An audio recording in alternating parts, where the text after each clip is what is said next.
আর সাকিবিয়ান নামটা শুধু বললেই কিন্তু সাকিবিয়ান হওয়া যোগ্য আপনারা রাখেন না।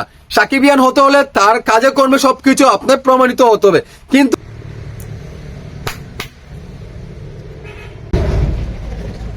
প্রিয় দর্শক, আসসালামু আলাইকুম। আশা করি সবাই ভালো আছেন, সুস্থ আছেন। দেশ বিদেশে যারা ভিডিওটি দেখছেন আপনাদেরকে অসংখ্য অসংখ্য ধন্যবাদ। ঢাকাই সিনেমার শীর্ষ তারকা শাকিব খান এই 2024 সালে অনেক ধামাকা দিয়েছে সিনেমার মাধ্যমে, এমনকি অনেক ব্যবসার মাধ্যমে। কিন্তু আরো একটি কথা বলতে চাই, 2025 সালে যে আপকামিং সিনেমা আসতে যাচ্ছে আমাদের বরবাদ সিনেমার বাজেট কিন্তু বিগ অ্যামাউন্ট, কিন্তু বিগ বাজেটের সিনেমা আসতে যাচ্ছে। কিন্তু শাকিব খানের এই বরবাদ সিনেমার সাথে নায়িকা আছেন আমাদের প্রিয়তমা খ্যাতি ইদিকা পল, এমনকি গুণী আর্টিস্টও কিন্তু এখানে বরবাদ সিনেমাতে রয়েছে।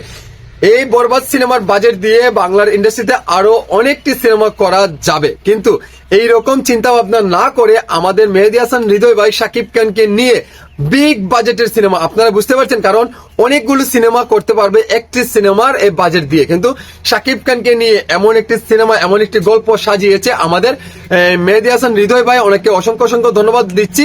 এমনকি ধরো বরবাদ সিনেমার কিন্তু 70% শুটিং কিন্তু কাজ সম্পূর্ণ হয়ে গেছে, আর মাত্র 30% কাজ রয়েছে। সেটা সম্পূর্ণ হয়ে গেলে আপনাদেরকে অনেক ধামাকা দেবে, ফার্স্ট পোস্টার দিয়ে কিন্তু আমাদের আলোড়নটা সৃষ্টি হবে। এমনকি এত এত ভালো মানের একটি গল্প, সেটা আপনারা বুঝতে পারবেন যখন প্রচারণায় আসবে, তখনই কিন্তু আপনারা জানতে পারবেন। কিন্তু এখানে আমি কিছু কথা বলতে চাই, সাকিব হ্যাটার্স যারা রয়েছে, মেহেদী হাসান ভাইকে আমি বলতে চাচ্ছি আমার ব্যক্তিগত বিষয় নিয়ে। দরদ সিনেমা যেভাবে পাইরেসি হয়েছে, এইরকম যদি পাইরেসি হয় তাহলে কিন্তু এটা আমাদের জন্য ক্ষতিজনক, এমনকি দুঃখজনক। কিন্তু এইরকম যদি হয়, আপনি প্রথমত এইরকম হওয়া তো কোনো চান্স নেই আপনার ক্ষেত্রে, এটা জানি আমরা। কিন্তু এটা রিচার্জ করবেন ভাই, কারা এটা কার মাধ্যমে হচ্ছে, ইন্ডাস্ট্রির কোনো মাধ্যমে হচ্ছে, বড়দের কোনো মানে কি লিঙ্ক আছে ওরা পাইরেসি করার জন্য? আর সাকিব হ্যাটার্স যারা রয়েছে তারা তো থাকবেই।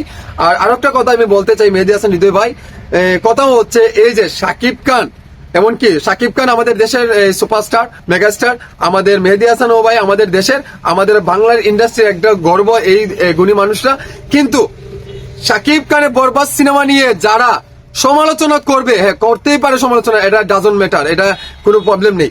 কিন্তু আমার কথা হচ্ছে একটি ভালো সিনেমাকে রিভিউ দেওয়াটা যখনই আসে তখনই যাতে সিনেমা দেখে অনুযায়ী আপনারা কথাবার্তা বলেন। কিন্তু আপনারা কি করেন, এই যে শাকিব খানের হাইপ কমানোর জন্য আপনারা পিছনে লেগে থাকেন, এটা নিয়ে আপনারা একটা অ্যাকশন নেবেন, যাতে মানে ভালো জিনিসটাকে যাতে খারাপ না বলে।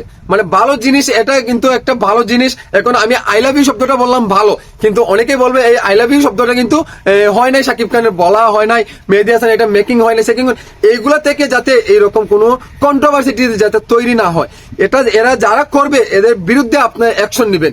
এমনকি শাকিব খান ভাইয়ের এটা তো বলে না বা করেই না, কারণ এই যে শাকিব ভাইকে নিয়ে অনেকে অনেক কথা বলে, কিন্তু আমরা প্রতিবাদ করি। কিন্তু এটা হ্যাঁ, শাকিব ভাই চুপ থাকাটাই ভালো, আমরাও চুপ থাকাটাই এখন মনে করছি ভালো। কিন্তু এই যে হ্যাটার্সরা, আমি খুলাসা করে একটা কথা বলি, শাকিব খানের সম্পর্কে না জেনে না বুঝে আপনার কোন কথা বলবেন না।